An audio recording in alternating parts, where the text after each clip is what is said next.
خصوصاً مدارس سے نکلے ہوئے لوگ ہیں وہ مطلب الحاد کی طرف جب بڑھتے ہیں تو مطلب میں نام لے لیتا ہوں, کچھ دیر سٹے کر لیتے ہیں غامدی صاحب کے ہاں اور پھر دوسری طرف مطلب نکل جاتے ہیں.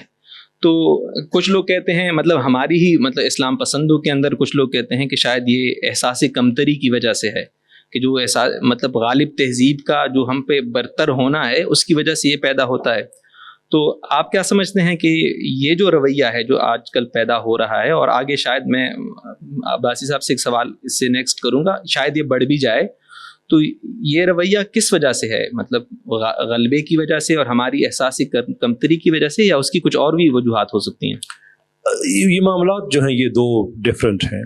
البتہ آپ یہ کہہ سکتے ہیں کہ ہسٹوریکل بلڈ آپ کو ضرور ملتا ہے. جتنے بچے یہاں پہ سن رہے ہیں, آپ کو ایک ہوم کے طور پہ آپ کو ایک لفظ آپ کے ساتھ شیئر کر رہا ہوں, گوون ریسرچر, جدید.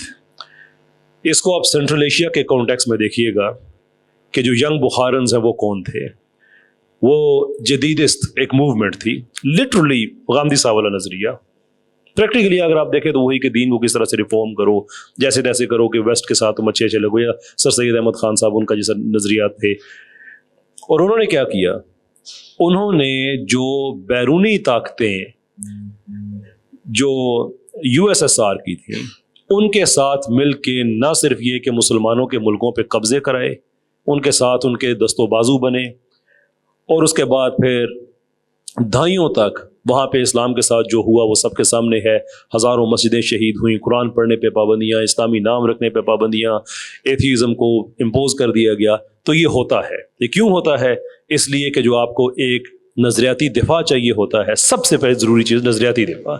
اگر آپ جسمانی فزیکل دفاع نہیں بھی کر سکتے ہیں تو جب تک آپ کا نظریہ زندہ ہے, نظریاتی دفاع موجود ہے, اگلی نسل, اس سے اگلی نسل میں کوئی نہ کوئی لوگ ایسے پیدا ہوں گے جو جسمانی دفاع کرنے کے بھی قابل ہوں گے. لیکن جب آپ نظریاتی دفاع ہی گرا دیتے ہیں تو پھر کچھ نہیں ہوتا. تو ان لوگوں نے نظریاتی دفاع گرایا, اور غامدی صاحب سے ون آف جو میرا جو ایک ڈس ایگریمنٹ ہے اس کی ایک بیس یہ بھی ہے. اور ساتھ میں اس میں ایک چیز اور ایڈ کرتا چلوں کہ another reason کہ غامدی صاحب سے جو میرا اختلاف ہے کہ ایک تو یہ جدیدست موومنٹ ہے, اس کو آپ اسٹڈی کریں تو آپ کو پتہ چلے گا کہ ان کا کام کتنا خطرناک ہے. اور دوسرے یہ کہ دیکھیں ویسٹ میں لوگ کرسچن تھے, اب ویسٹ میں زیادہ لوگ ایتھیسٹ ہیں.